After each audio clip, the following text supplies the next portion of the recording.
Bismillahirrahmanirrahim. Assalamualaikum warahmatullahi wabarakatuh. Waalaikumsalam warahmatullahi wabarakatuh. Alhamdulillah. Alhamdulillahirabbil alamin. Asyhadu alla ilaha illallah wa asyhadu anna Muhammadar Rasulullah. Allahumma sholli wa sallim wa barik ala Rasulillah Muhammadin wa alihi. Raditu billahi rabba wa bil islami dina wa bi Muhammadin nabiyya wa rasulah rabbi sidni ilma warzuqni fahma. Rabbi israh li sadri wa yassir li amri wahlul 'uqdatam min lisani yafqahu qawli.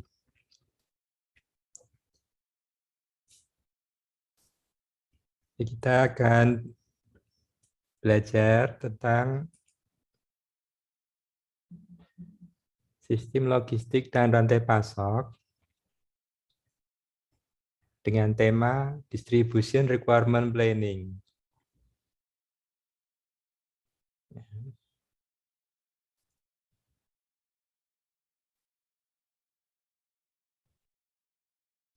Tema kali ini adalah Distribution Requirement Planning.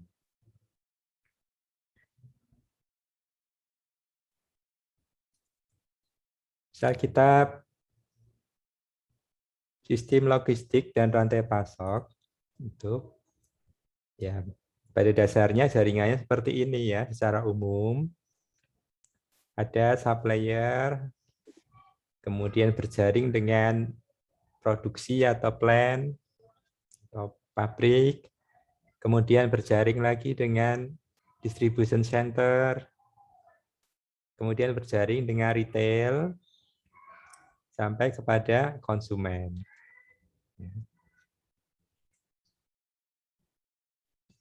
Nah, dari supplier ke plant itu ya,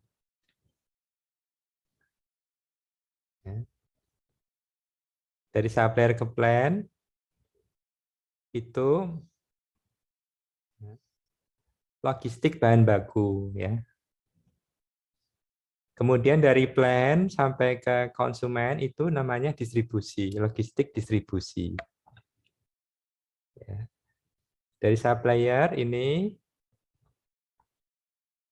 mengirimkan bahan baku kepada pabrik atau produksi perusahaan manufaktur. Kemudian dari perusahaan manufaktur, finish produknya didistribusikan kepada distribution center, retailer, dan sampai ke konsumen. Itu adalah logistik distribusi.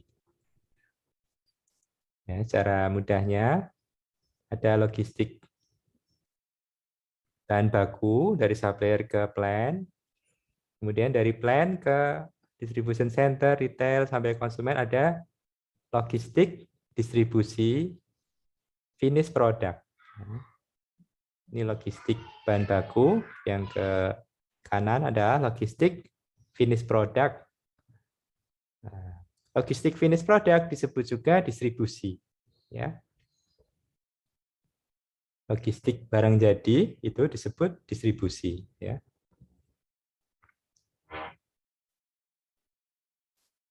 Nah, ini adalah bagan input, proses, dan output daripada distribution requirement planning. Ini di tengah ini ada distribution requirement planning, ada prosesnya. Ya. Proses daripada distribution requirement planning adalah yang pertama netting, kemudian loading, offsetting, dan merging. Ini mirip sekali dengan material requirement planning. Ya. Kalau material requirement planning, netting, loading, offsetting, dan exploding.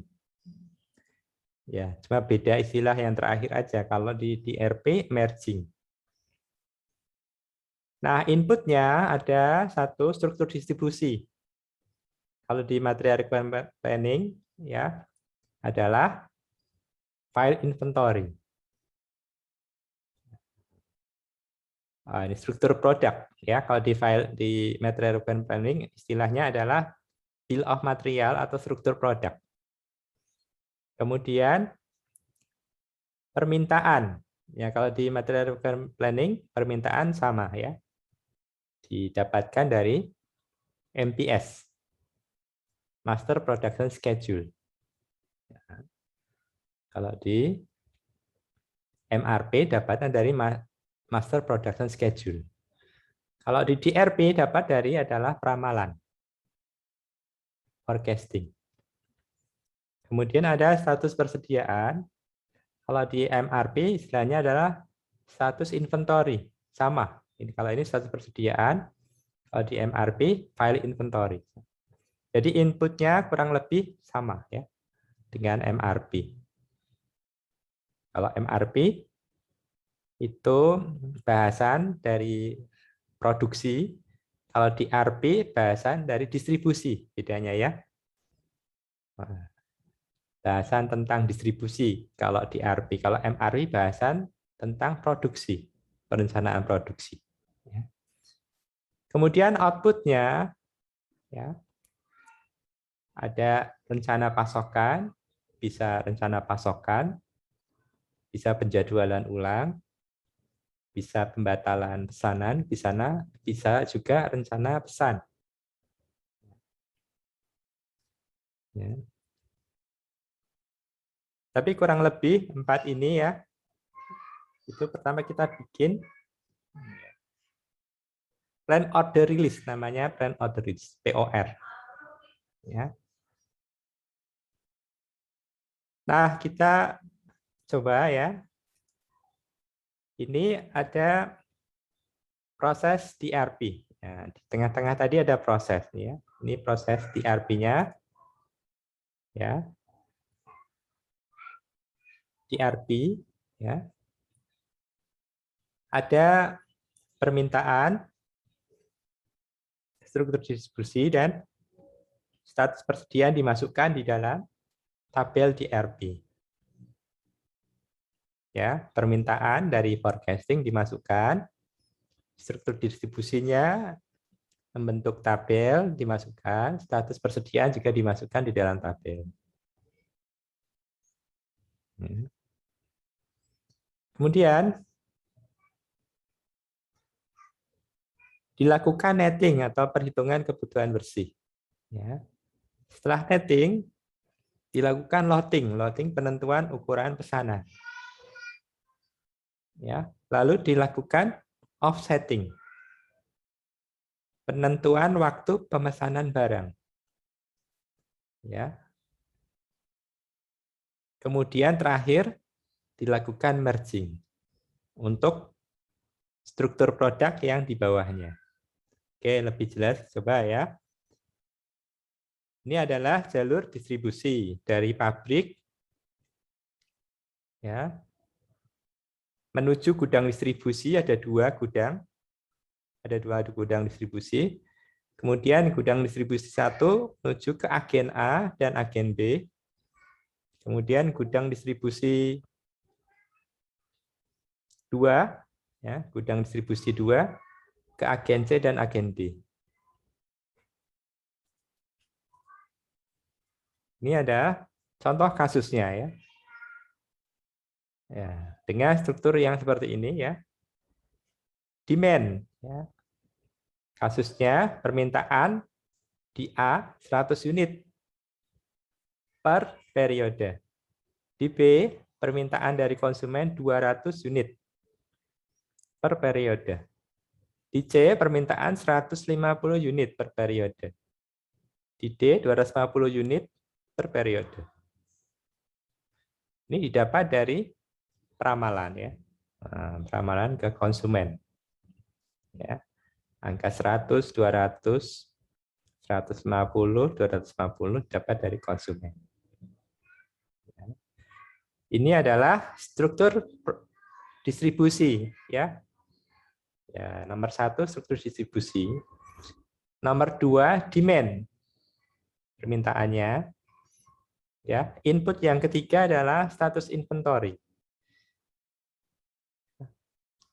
Kita dari sini bisa menguraikan ya. Agen A, agen B, agen C, agen D, gudang 1, gudang 2 sampai ke pabrik. Ya, jadi ada 1, 2, 3, 4, 5, 6, 7. Ya. Ada 7 saluran semuanya ya. IOH, inventory on hand, pada gudang, pada agen A 150, pada agen B 300, pada agen C 250, pada agen D 300, pada gudang 1 100, pada gudang 2 500, pada pabrik 500. Ya, inventory on hand itu sama dengan inventory, ya. Inventory di gudang, ya. Stok di gudang masing-masing. Ya, 7 saluran ini ya. Kemudian inventory on order, IOO. Inventory on order, ya. Inventory yang sedang dipesan, ya. Pada saat menuliskan angka ini 150, 300 di gudang mereka masing-masing, mereka itu sedang memesan 100 di perjalanan, belum sampai. Ya. Mereka sedang mau kedatangan 100 untuk agen A yang diantar dari gudang 1. Sedang mengantar dalam perjalanan itu 100.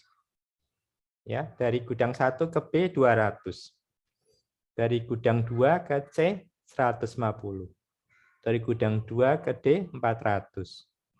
Dari pabrik ke gudang 1 300. Dari pabrik ke gudang 2 400. Itu yang dalam perjalanan. Jadi nanti kalau sampai dia akan punya barang 250. Yang 150 sudah di gudang, yang 100 sedang diantar. Ya. Ini juga sama, ini 500, ini 400, 700, 400, 900. Ya. Lead time-nya itu 2. Untuk agen A, diasumsikan lead time-nya 2. Ya. Dari gudang 1 ke A, lead time-nya 2. Dari gudang 1 ke B, lead time-nya 1. Dari gudang 2 ke C, lead time-nya 2. Gudang 2 ke D, lead time-nya 1. Ya, dari gudang, ya, dari pabrik ke gudang 1, lead time-nya 2. Dari pabrik ke gudang 2, lead time-nya 2. Ya. Di pabrik sendiri, produksinya itu butuh waktu satu periode. Produksinya ya. Ya. Jadi dia bukan lead time distribusi kalau pabrik, tapi lead time produksi khusus ini ya. Nah, ini datang pada periode 2. Diasumsikan semua ini yang telah dipesan datangnya di periode 2. Oke. Nah, jadi ya sudah tepat 3 input sudah didapatkan. Input pertama adalah saluran distribusi atau struktur distribusi. Input kedua adalah permintaan. Input ketiga adalah status inventory. Sebenarnya input keempat adalah lead time. Ya. Lead time ini. Kita lihat yang tadi. Ya. Nih. Input pertama struktur distribusi. Input kedua permintaan atau demand. Input ketiga status permintaan. Ya. Input keempat sebenarnya adalah lead time. Ya, ada 4 input ya sebenarnya. Sudah ada semua di dalam kasusnya. Lalu kita akan coba hitung ya. Ya, sebelum itu maka kita harus paham tentang yang namanya loading. Ya, penentuan jumlah pemesanan. Ya. Jumlah pemesanan mau dihitung bisa dengan cara fixed order quantity metodenya. Ya. Jumlah ordernya selalu tetap ya. Fixed order quantity itu jumlah ordernya selalu tetap. Kemudian metode yang kedua economic order quantity. Jumlah ordernya ditentukan ya, itu yang paling murah, yang paling ekonomis. Hitungan yang paling ekonomis. Menetapkan jumlah pemesanan yang paling ekonomis. atau yang paling hemat. Kemudian ada metode lot for lot, itu metode yang paling mudah. Berapapun konsumen minta, ya, yang disebut konsumen adalah saluran di depannya, ya, saluran di depannya. Kalau sedang membicarakan tentang pabrik, maka konsumennya adalah gudang 1 dan gudang 2. Ya. Kalau membicarakan tentang pabrik, maka konsumennya adalah gudang 1 dan gudang 2. Kalau membicarakan tentang gudang 1, maka konsumennya adalah A, agen A dan agen B. Kalau sedang membicarakan tentang gudang 2, maka konsumennya adalah agen C dan agen D. Ya. Kemudian ada metode fixed period requirement. Ya, kebutuhan periode tetap. Kemudian ada metode list unit cost. Ya. Biaya per unit yang terkecil. Ada metode part period balancing. Ya. Keseimbangan periode. Ya. Kemudian ada metode Wagner-Wittin method. Ya, Wagner-Wittin method. Ada banyak, ya. Ada 7, ya, loading. Hanya untuk loading saja itu ada 7, ya. Loading ini, ya, nomor 2 ini loading. Nanti yang akan kita lakukan adalah netting, loading, offsetting, dan merging. Yaitu nomor 2 loading, penentuan ukuran pesanan itu bisa dilakukan dengan 7 metode. Ya. Di antara 7 metode yang biasanya dilakukan paling awal, yang paling mudah, nomor 1, itu sebenarnya adalah load for load. Yang nomor 3 ini, ya. Itu metode yang paling mudah, ya, tidak usah hitung-hitungan, langsung bisa dilakukannya load for load. Berapapun yang diminta konsumen, maka itu pula yang kita pesankan kepada distributor. Ya. Berapa yang diminta, maka itu yang dipesankan. Misalkan A mendapat pesanan konsumen 100 unit, maka dia pesan ke gudang 1 ya 100 unit. Ya. Tidak usah menghitung-hitung loading, udah 100 unit aja sesuai pesanan konsumen. B ya, mendapat pesanan konsumen 200, maka dia pesan ke gudang distribusi juga 200. C mendapat pesanan dari konsumen 150, maka dia memesan kepada gudang 2, maka adalah 150 juga. D mendapat pesanan konsumen 250, dia memesan kepada gudang 2 juga 250. Di gudang distribusi juga sesuai pesanan aja. A memesan 100, B memesan 200, maka totalnya A dan B 300. Maka gudang distribusi nomor 1 memesan ke pabrik juga cukup 300 sesuai dengan pesanan A plus B. Gudang 2 mendapat pesanan C 150, mendapat pesanan D 250, totalnya adalah 400, maka gudang 2 memesan ke pabrik 400. Itu yang namanya lot for lot, ya. Ini 100, 200, totalnya 300. Gudang 1 memesan ke pabrik 300. Ini 150, ini 250, totalnya 400. Maka gudang 2 memesan ke pabrik 400. Itu namanya lot for lot, ya. Tidak perlu menghitung lotnya berapa, udah sesuai dengan permintaan konsumen saja. Itu yang paling mudah, ya. Jadi ketika kita pertama kali belajar tentang DRP ataupun MRP, metode pertama biasanya itu lot for lot. Nah, cara perhitungannya seperti ini, ya. Nah, ada beberapa yang perlu kita pelajari, saya ajarkan kepada Anda, cuma mohon maaf ini pertemuan hanya tinggal 2 menit, ya. Jadi ini Pak Irwan lanjutkan kepada pertemuan di hari Senin, insya Allah, ya, jam 1. Nah, masih ada beberapa yang perlu disampaikan. Ini masing-masing angka perlu penjelasan, ya. Gitu, ya. Baik. Tersisa 2 menit, Pak Irwan Tanyakan, apakah ada yang mau ditanyakan?